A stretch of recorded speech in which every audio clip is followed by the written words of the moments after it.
I hope you won't begrudge me. I've got a lot to fit in 5 minutes, so I have some notes, and I have some very long words as well. So I hope you're taking notes as well, because I'll be examining you later as you leave. But hopefully your minds will be expanded by this. Go ahead. Yeah. So what's wrong? Oh, it's on there. That's fine. I can see it. It's fine. Yeah, they don't need to see it. Excellent.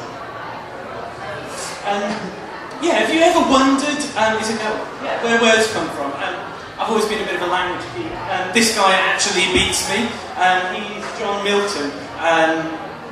He invented words like pandemonium, meaning all the demons, rather than heaven, which was obviously all angels. He also invented words like horrific, obtrusive, jubilant, enjoyable, unconvincing, lovelorn, sensuous, fragrance, cooking, and damp. That's literally not the half of it. When it comes to inventive wording, Milton literally invented the word wording. But he wasn't the only one.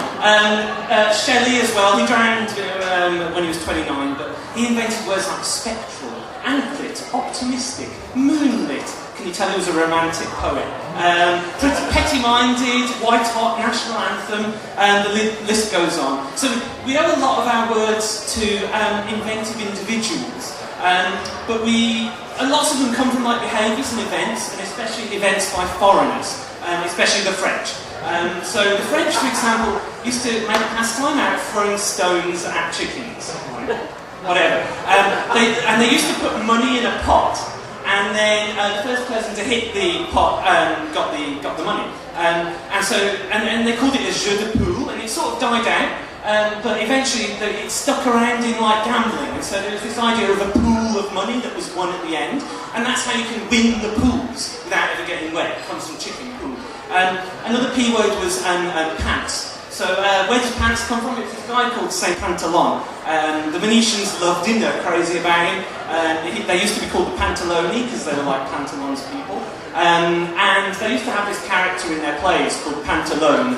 And people used to see him in the plays around Europe. And they used to look on very enviously, especially the men, because they were all wearing skirts at the time. They thought, gosh, those long breeches are looking mighty fine. Those pantaloons, and so that's where pants come from. And Venice, by the way, was a source of a lot of very interesting words. And Amerigo Vespucci did an expedition of the New World, and when he wrote up what he'd found, he wrote his name in Latin, which was Americus. And then the map makers of the time got very confused and thought that's what the continent was actually called, not the discoverer. And so they called it America, because they thought a continent can't end in us. You've got Asia, Africa, Europa, so you must have America. And so that's how America was born. And Venice was also a democracy, and they invented words like ballot and ostracised. I'm not sure what the sevens are for, they're meant to be arrows, Unicode, whatever. Botulism actually wasn't invented by any clever people, but was invented by marketers. So they had these words like botulus, meaning sausage in Latin, or whatever, which is a horrible disease, and toxin, which actually comes from Greek for arrows, because they used to dip their arrows in poison. And there's this thing called botulinum toxin, and they were like, nobody's going to buy that. So what they called it was Botox, and then that entered, and people buy that and shove it on their faces, and they're shoving sausages on their faces. And there was a company called the German Bayer Pharmaceutical Company, and they had this thing that's drawn there, called diacetylmorphine. And they were like, right, it's like a non-addictive replacement for morphine, and we've got to sell it somehow, but it's not very catchy, so we'll ask people what they want to call it. And it's like, how does it make you feel? And they said, oh, it makes me feel like a hero. So they called it heroin. It turned out like the non-addictive thing was a total dud, but the name sort of stuck. So it's now called heroin. But so you're probably all thinking by now, you're like, etymology quiz, and you're like, yeah, I can do that in my sleep. Don't try it at home.